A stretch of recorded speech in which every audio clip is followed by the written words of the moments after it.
The thunder of hooves echoed through the night as Violet Palmer clutched the reins with white knuckles, her wagon bouncing violently over the uneven terrain of the New Mexico territory. It was 1875, and the life she'd carefully built had shattered in a single night of flame and gunpowder.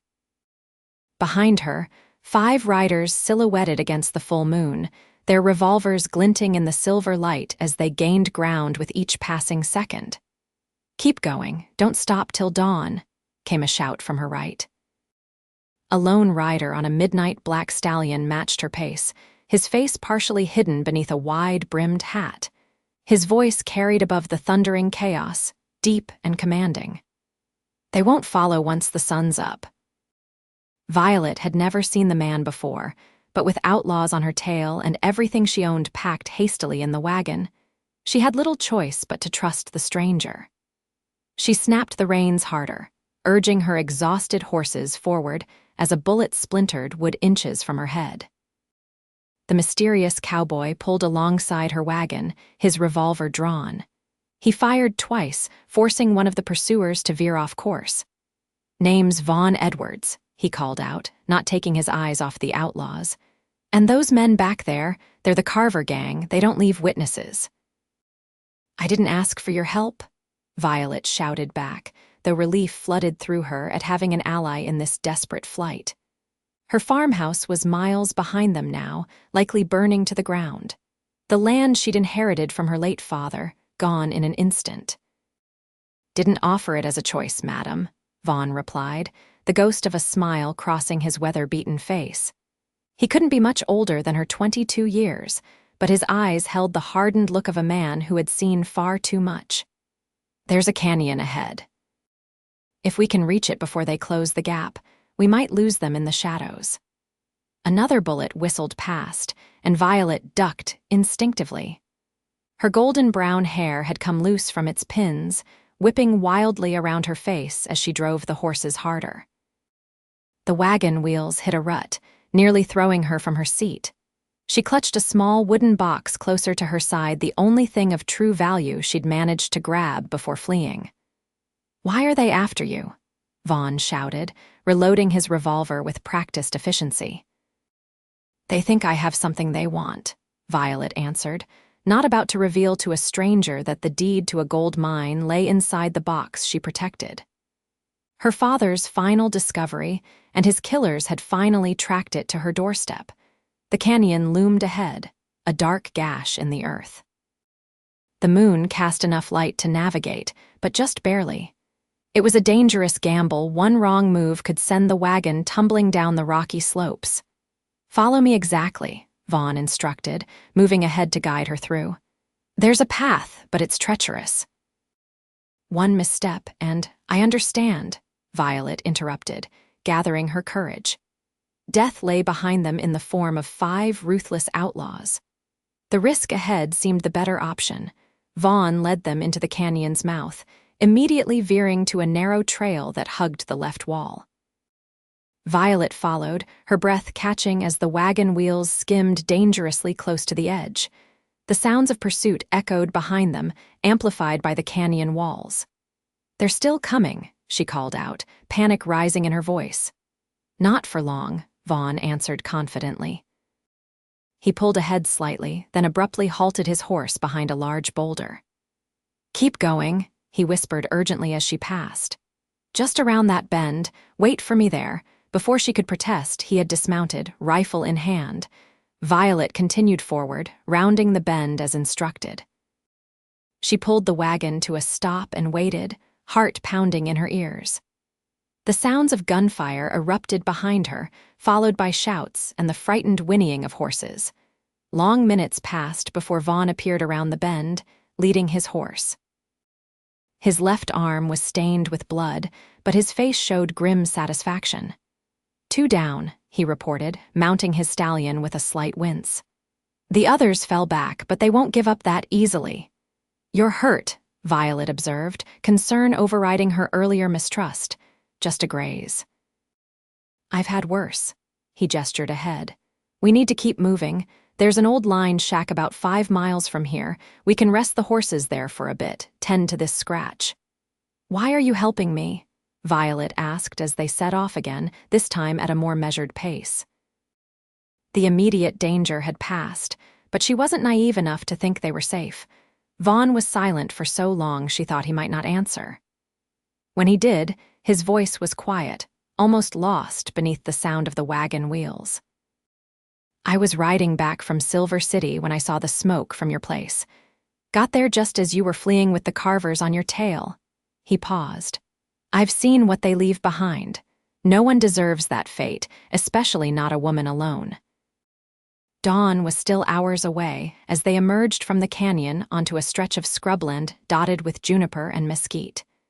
The horses were lathered with sweat, their breathing labored. Violet felt the exhaustion in her own bones. The terror of the night combined with the physical strain of the desperate ride had left her drained. The line shack appeared exactly where Vaughn had said it would be.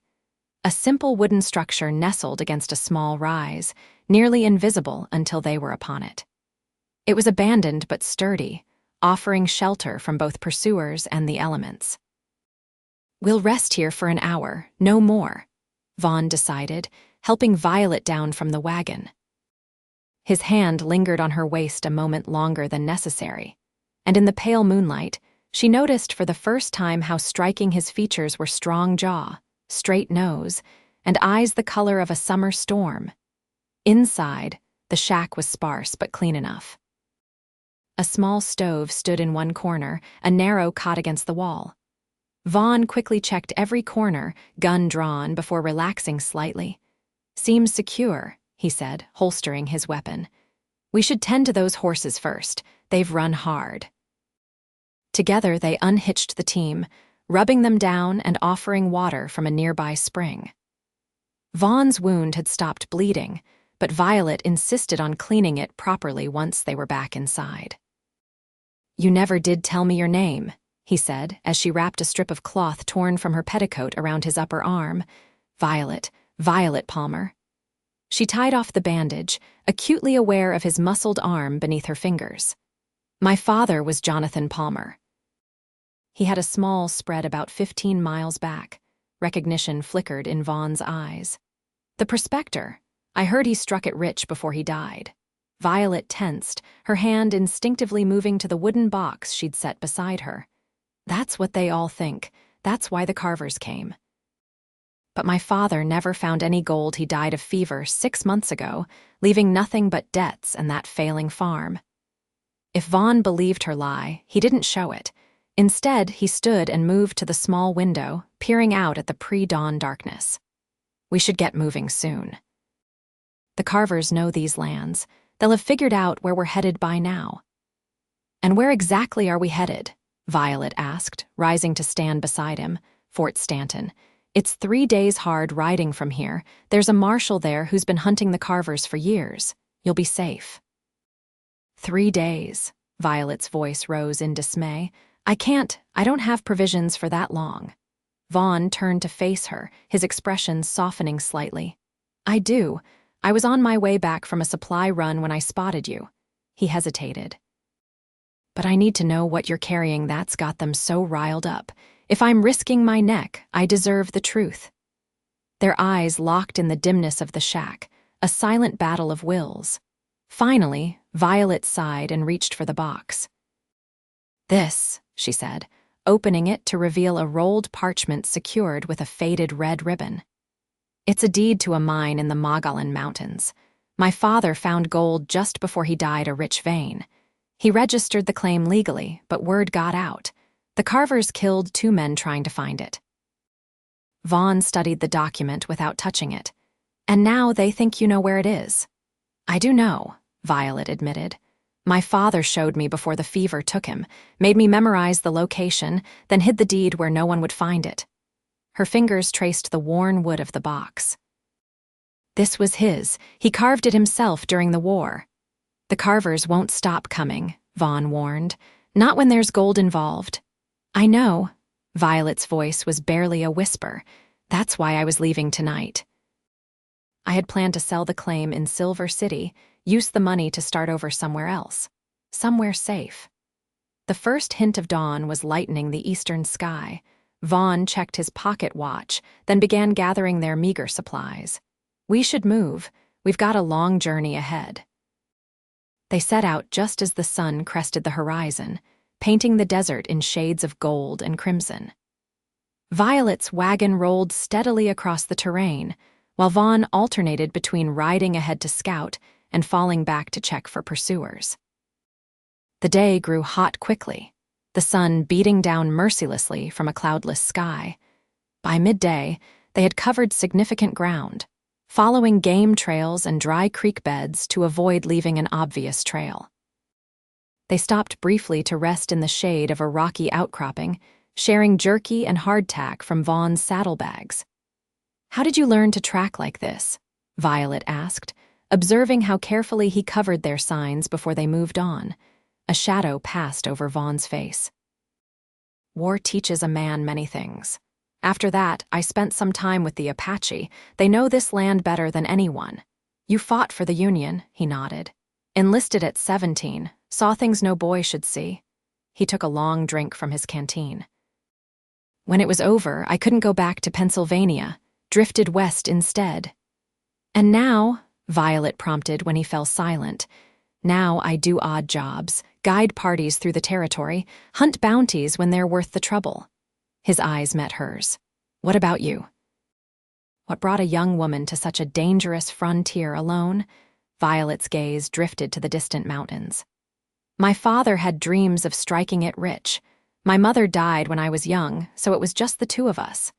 We moved from strike to strike, camp to camp. I never knew a proper home until we settled on that little farm. And now I just want peace," she admitted. "Enough money to buy a small place somewhere quiet, maybe open a shop." She laughed softly. "Simple dreams, I know." "The best kind," Vaughn replied, his voice unexpectedly gentle. They continued their journey through the afternoon, making good time across the rugged landscape. Vaughn proved to be an expert guide, finding water where Violet saw nothing but barren rock, choosing paths that minimized their exposure while allowing the wagon to pass safely. As evening approached, he led them to a small hidden valley where a spring-fed stream provided fresh water and lush grass for the horses. Cottonwood trees offered shelter and concealment, their leaves rustling softly in the evening breeze. "We'll camp here tonight," Vaughn decided. "It's defensible, and the trees will hide our fire." They worked together with the easy rhythm of longtime partners, though they'd known each other less than a day. Vaughn tended to the horses while Violet prepared a simple meal from his supplies. The domesticity of the scene struck her as oddly comforting after the terror of the previous night. As darkness fell, they sat beside the small fire, the sounds of the desert night surrounding them. Coyotes called in the distance, their eerie yips echoing across the valley. Above, stars scattered across the black canvas of the sky, more numerous than Violet had ever seen. "Beautiful, isn't it?" Vaughn said, following her gaze upward. "That's one thing I love about this country, you can see forever on a clear night." "It is beautiful," Violet agreed. "Dangerous, but beautiful." Something in her tone made Vaughn turn to study her face in the flickering firelight. "You're afraid?" It wasn't a question, but Violet answered anyway. "Wouldn't you be? Everything I had is gone. The Carvers won't stop hunting me. And I'm placing my trust in a man I met yesterday." "Your trust isn't misplaced," Vaughn said quietly. "I give you my word on that. The word of a drifter." The moment the words left her mouth, Violet regretted them. "I'm sorry, that was unfair." To her surprise, Vaughn chuckled. "Fair enough." "You don't know me."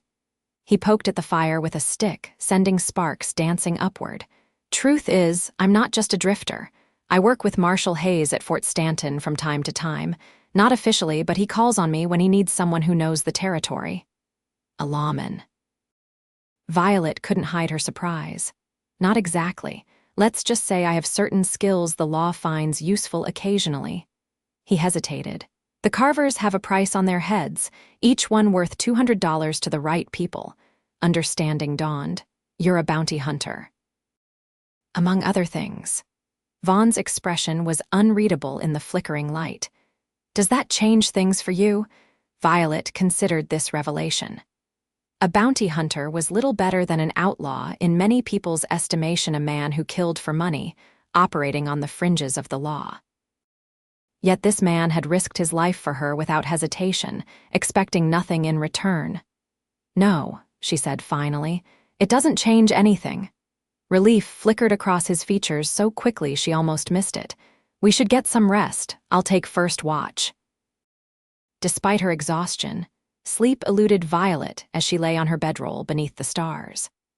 Her mind raced with the events of the past 24 hours, with thoughts of the Carvers still pursuing them, and with increasingly distracting awareness of the man sitting sentinel nearby. When Vaughn finally woke her for her watch, the moon was high overhead, casting silver light through the cottonwood branches. "All quiet," he reported, handing her his rifle. "Wake me if you hear anything unusual." Violet nodded, taking her position on a flat rock overlooking their small camp.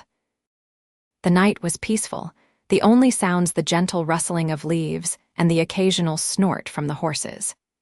She found herself studying Vaughn's sleeping form, wondering about the life that had shaped him into the man he was: competent, dangerous, yet undeniably honorable.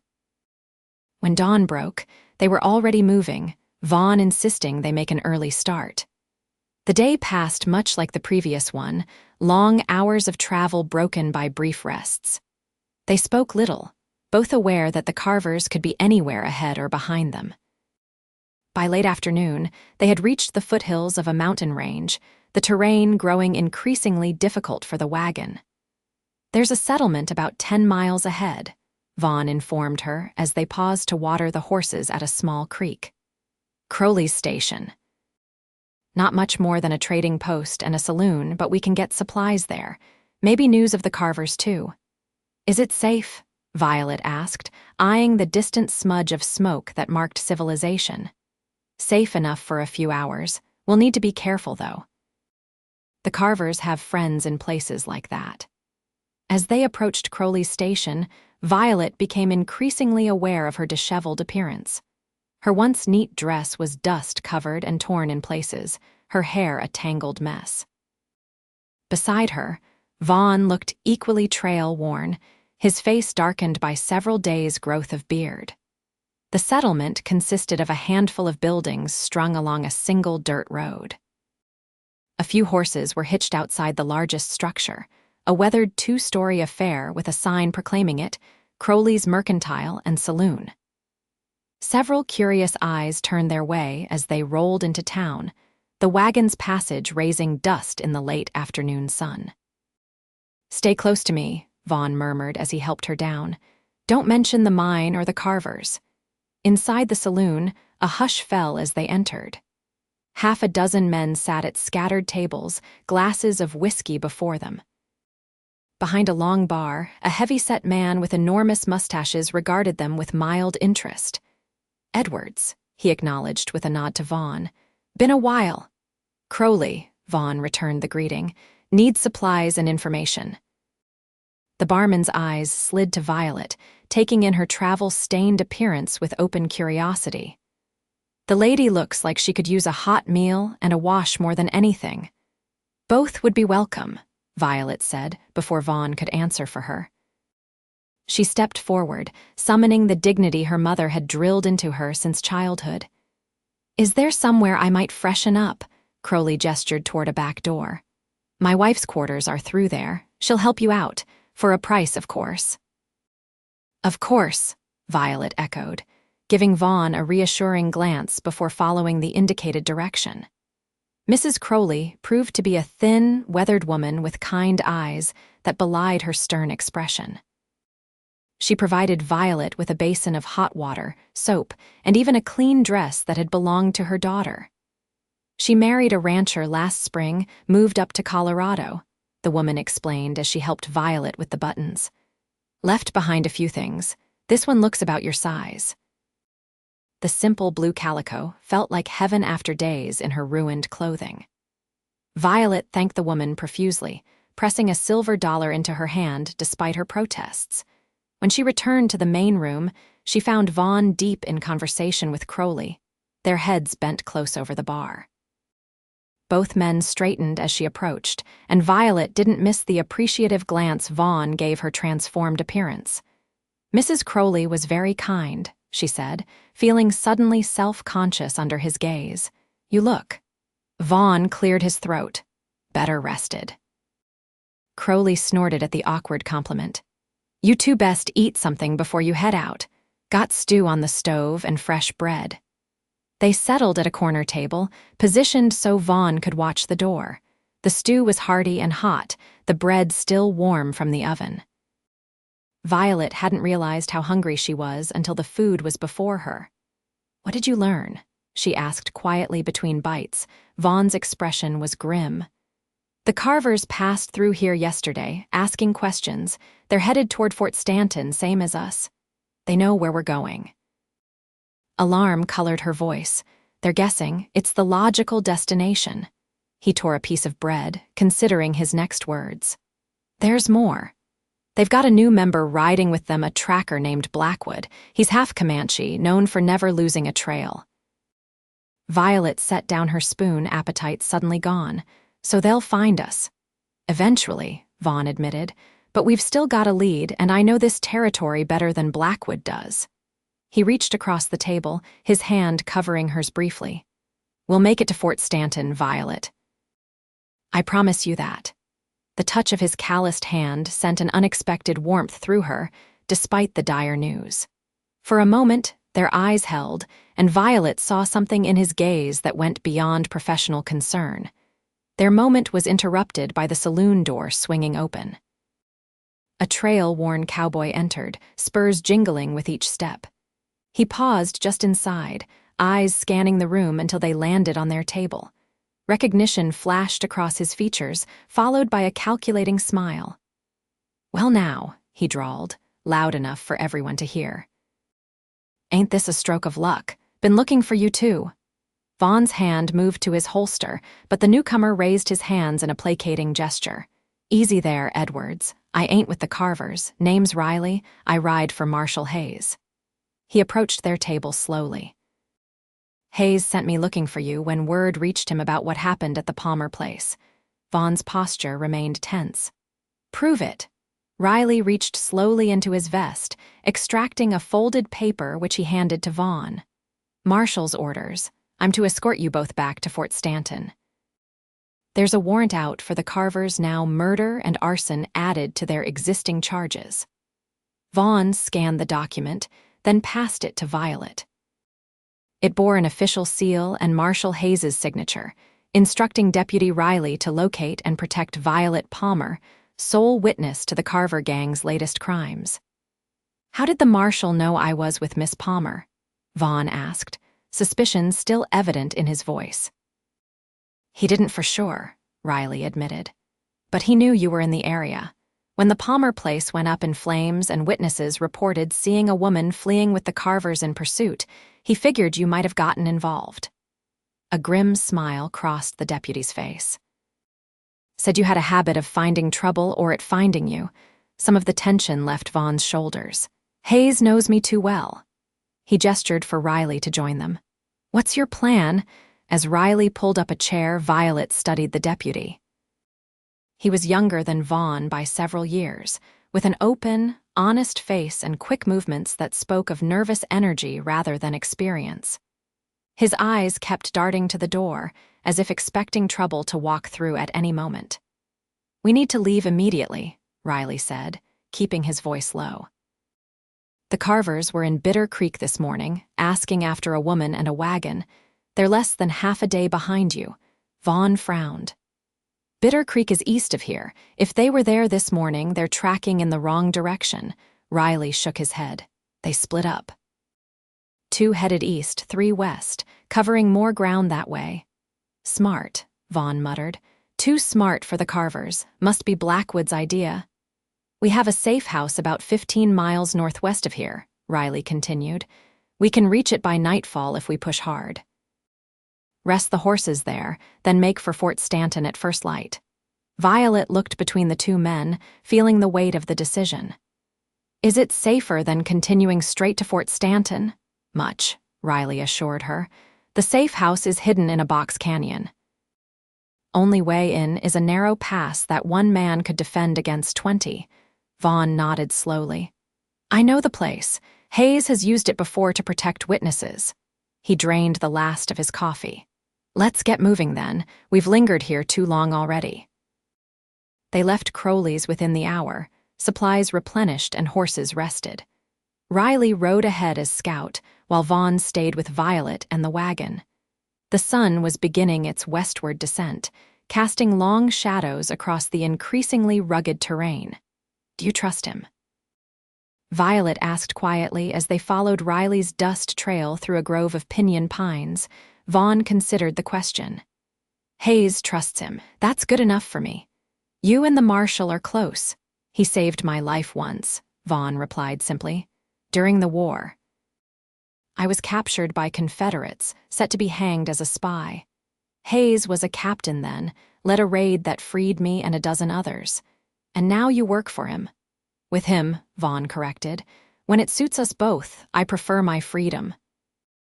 The sun had nearly touched the western mountains when Riley signaled them to stop. He rode back, expression tense. Riders coming from the north, he reported. Can't tell who yet, but they're moving fast. Vaughn scanned the horizon, then the surrounding terrain. They were in vulnerable position open country with little cover except a scattering of boulders and scrub brush. How far to the safe house? He asked. 3 miles, maybe 4, Riley answered, but we'd be exposed the whole way. Violet felt fear clutching at her throat. What do we do? Vaughn made a quick decision. Riley, take Miss Palmer and make for the canyon. I'll create a diversion, buy you some time. No, Violet protested. I won't leave you here alone. This isn't a debate, Vaughn said firmly. You have the deed. You're the one they want. Riley was already moving to take the reins from her. Edwards is right. We need to go now.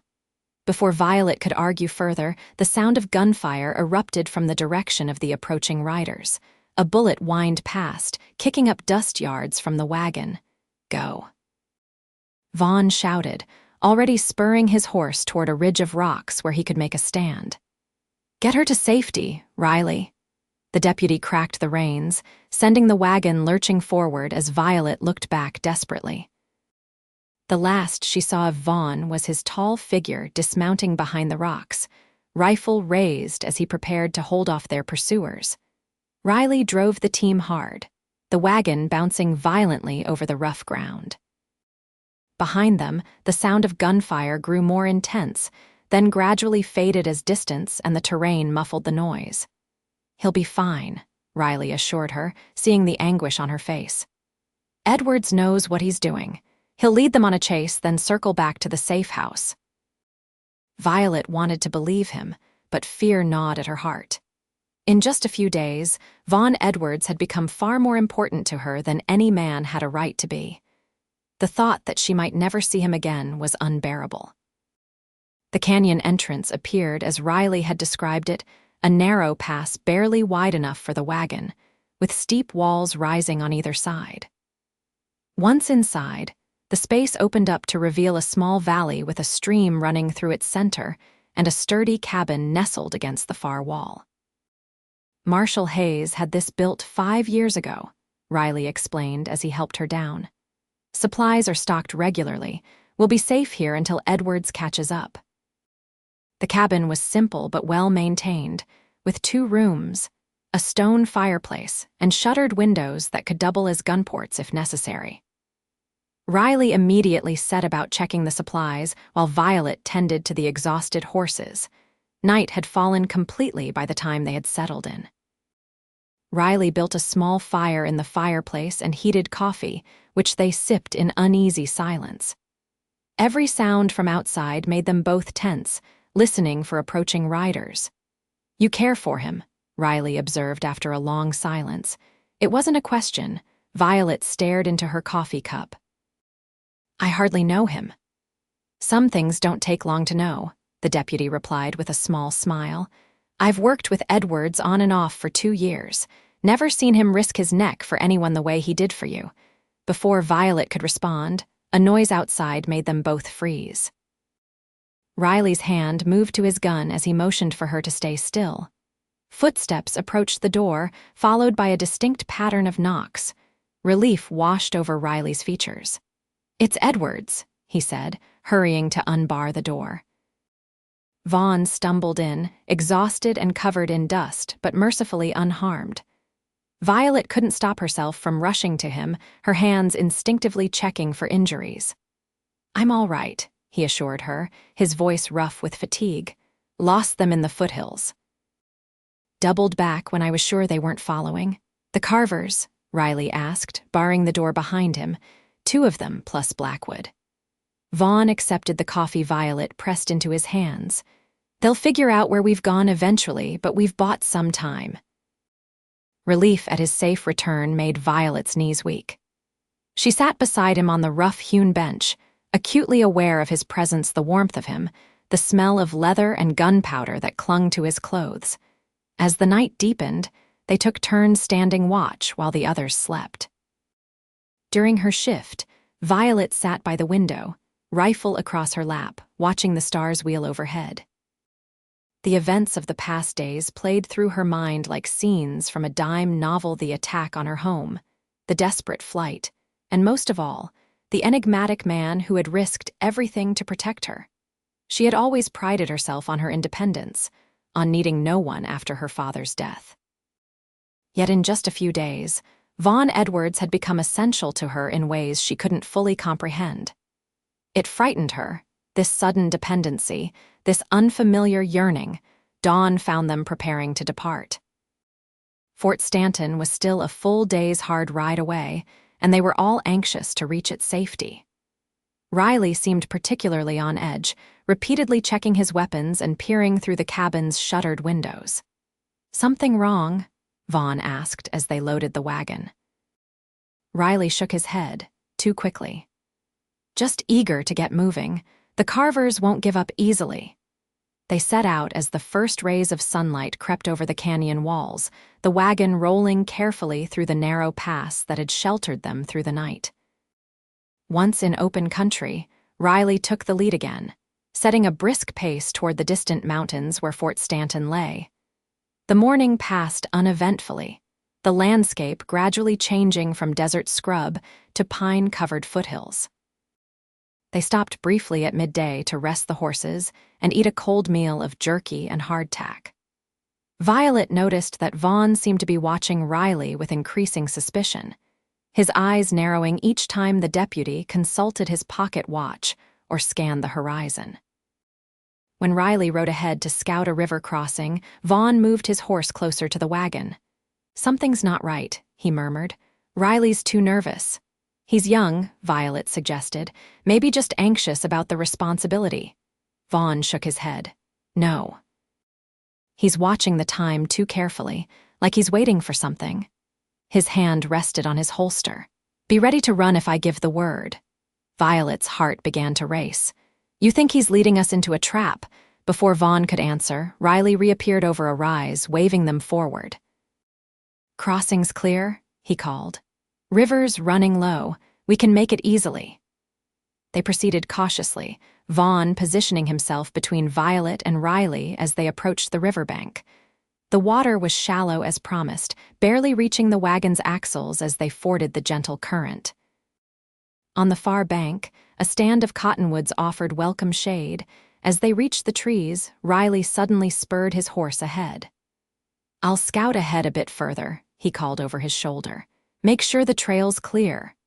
The moment he was out of earshot, Vaughn turned to Violet. "We're not following him. Something's wrong." "What do you mean? This isn't the way to Fort Stanton." Vaughn's expression was grim. "He's leading us south, not east, and that paper he showed us, the seal was wrong. Hayes doesn't use that stamp." Cold fear washed through Violet. "He's working with the Carvers, or under duress." Vaughn helped her down from the wagon. "Either way, we need to move. Now." They had just begun to unhitch one of the horses when the sound of approaching riders froze them in place. From the north came 5 men, rifles raised and ready. At their head rode a tall man with a scar bisecting his left cheek. Luther Carver himself, the notorious leader of the gang. "Well now," Carver called as they drew near.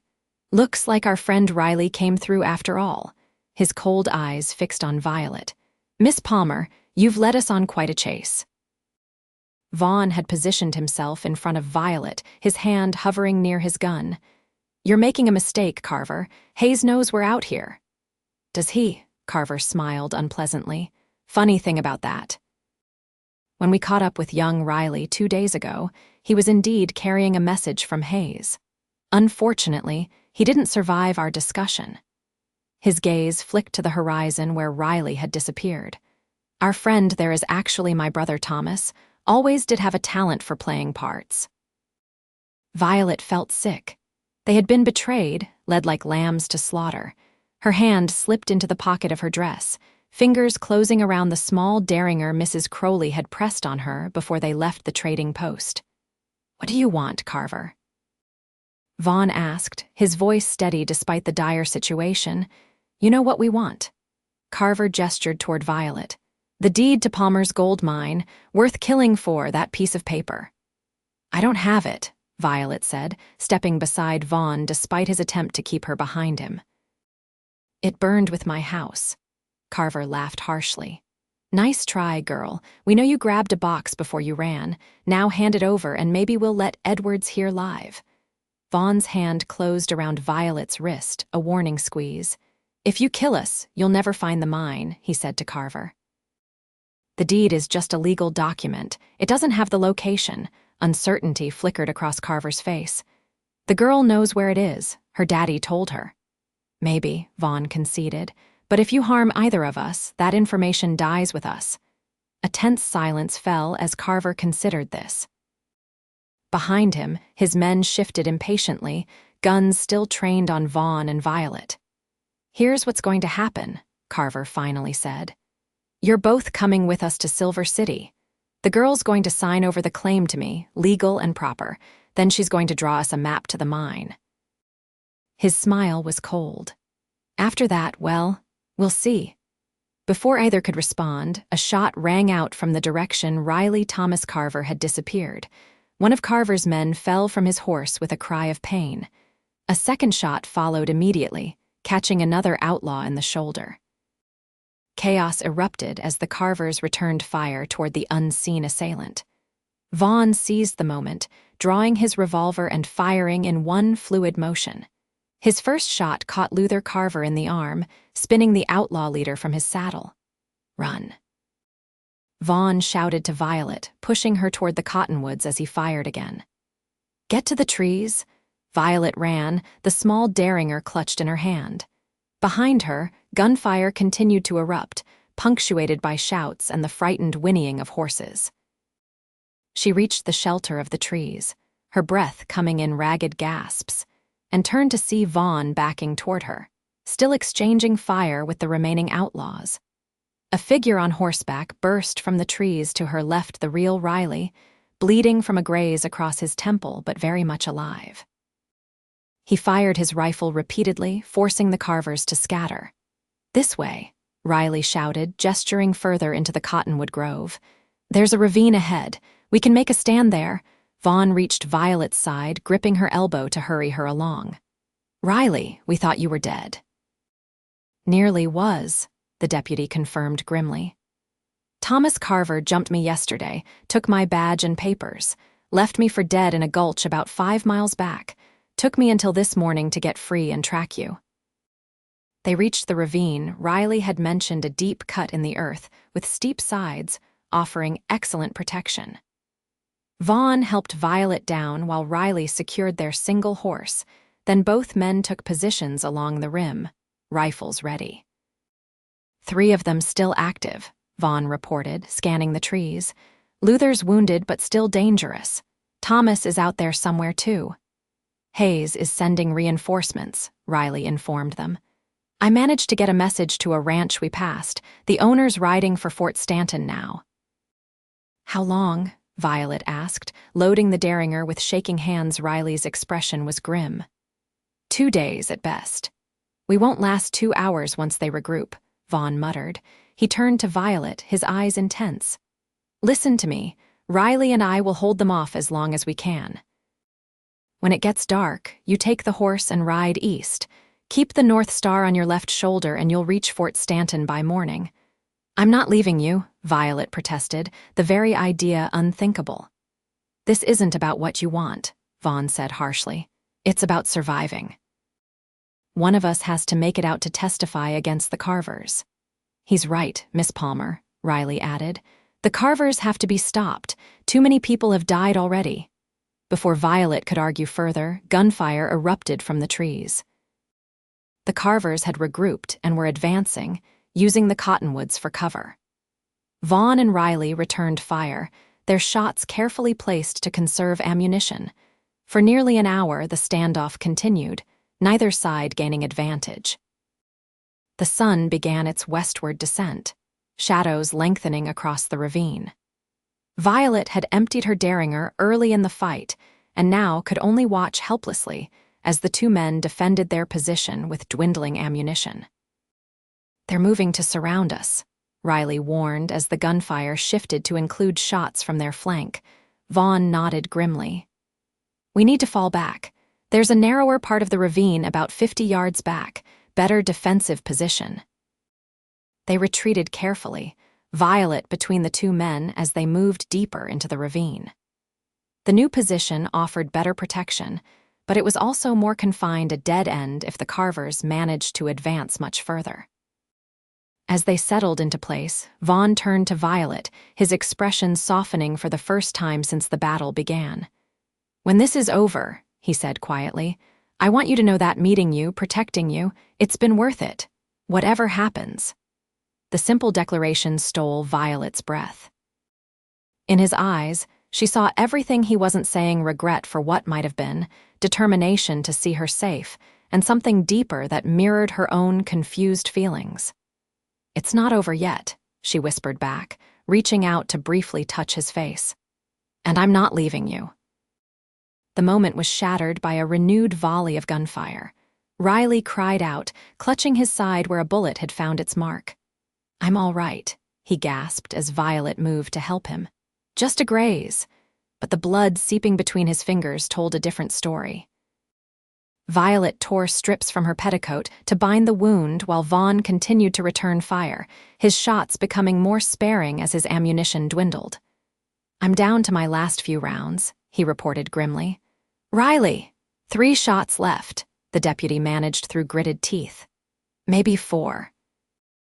Vaughn checked his pocket watch. Another hour till dusk. We need to hold out that long. He turned to Violet. When it's dark enough, you take the horse. No arguments this time. Before she could respond, a voice called from beyond their position. Edwards.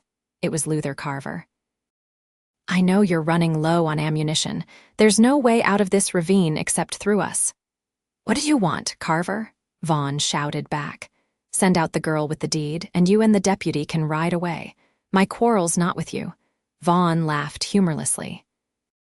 Your word's not worth the air it takes to speak it, Carver. You're going to die in that ravine, Edwards. For what? A piece of paper? A woman you barely know? Violet's hand found Vaughn's in the gathering dusk. Don't listen to him, she whispered. Vaughn's fingers tightened around hers. Never planned to, he assured her. As darkness fell, the gunfire slowed to occasional shots, conservation of ammunition on both sides. Riley had grown pale from blood loss despite Violet's attempts to stanch the wound. The temperature dropped rapidly, the desert night bringing a chill that seeped into their bones.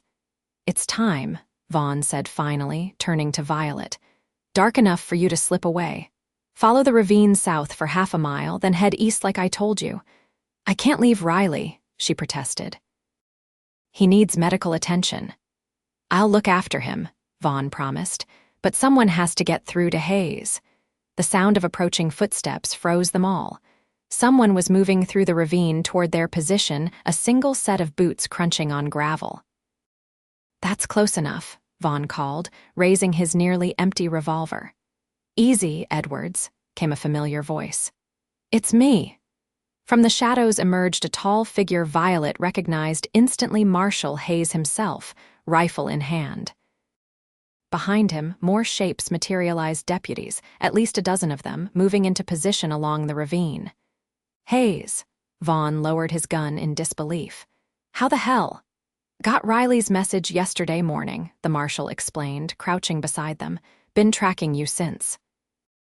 Spotted the Carvers making their move and circled around. He gestured to the wounded deputy. "How is he?" "Needs a doctor, but he'll live," Violet answered, relief making her voice shake. Hayes nodded. "My men are surrounding the Carvers now. It's over." He looked between Vaughn and Violet with knowing eyes.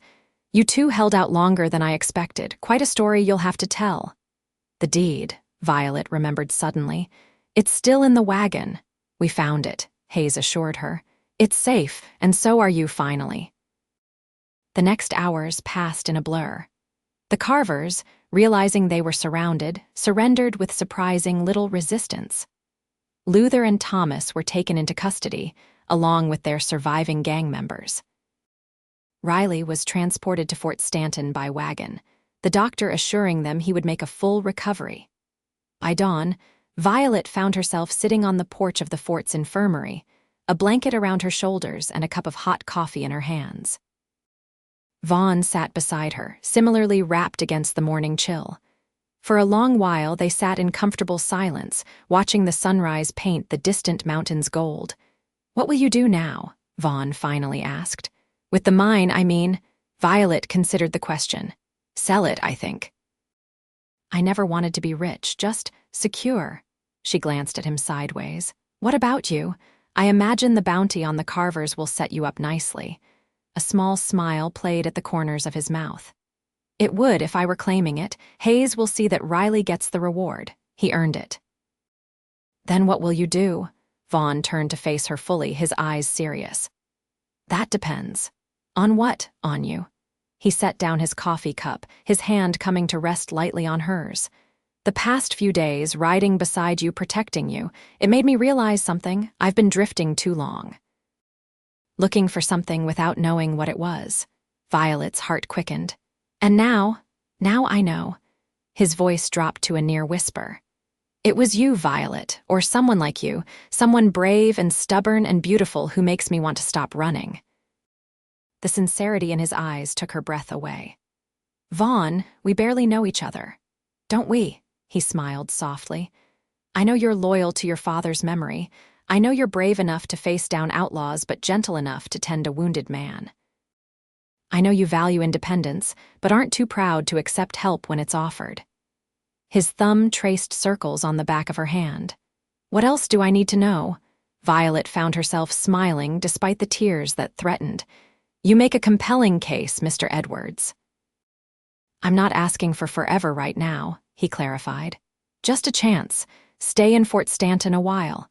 Let me court you properly, the way a woman like you deserves." His expression grew uncertain. "Unless you're planning to take that mine money and head east."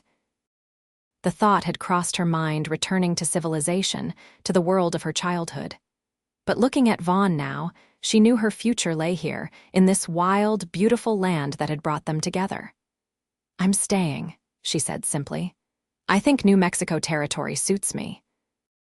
The smile that lit Vaughn's face was worth every moment of terror, every mile of their desperate journey. He leaned forward slowly, giving her time to pull away if she wished. Instead, Violet met him halfway, their lips touching in a gentle kiss that promised much more to come. When they separated, Vaughn's expression was solemn despite the joy in his eyes. "I can't promise you an easy life, Violet. This territory's still wild, still dangerous." "I don't want easy," she replied, thinking of all they'd endured together. "I just want real." As the sun climbed higher in the sky, casting its golden light across the fort and the mountains beyond, Violet knew she had found something precious, not just safety or security, but a chance at true happiness with a man who had risked everything to keep her safe. 2 years later, Vaughn and Violet stood on the porch of their ranch house, watching the sunset paint the distant mountains in shades of gold and crimson. The proceeds from the mine had allowed them to purchase this land, a modest spread with good water and fertile soil.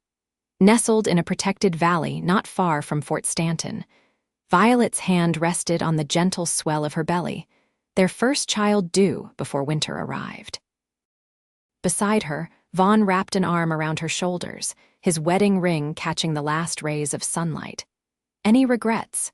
he asked quietly, a question he still posed occasionally, as if marveling at their good fortune. Violet smiled, leaning into his embrace. "Not a single one." In the distance, Marshal Hayes approached on horseback, likely bringing news of the outside world and stories to share over dinner. Riley, now fully recovered and promoted to senior deputy, would probably arrive later with his young wife. "You know," Vaughn mused, "when I rode beside your wagon that night telling you to keep going till dawn, I never imagined we'd end up here." "Didn't you?" Violet teased. "I think part of you knew even then," he chuckled, pressing a kiss to her temple. "Maybe so. Or maybe I just got lucky when those outlaws chased your wagon." "We both did," Violet agreed, watching the first stars appear in the darkening sky. The dangers they had faced seemed distant now, transformed into stories they would someday tell their children and grandchildren, tales of courage and perseverance, and of a love that began with a desperate flight across the New Mexico wilderness. The night when outlaws chased her wagon, and a cowboy rode beside it saying, "Keep going, don't stop till dawn,"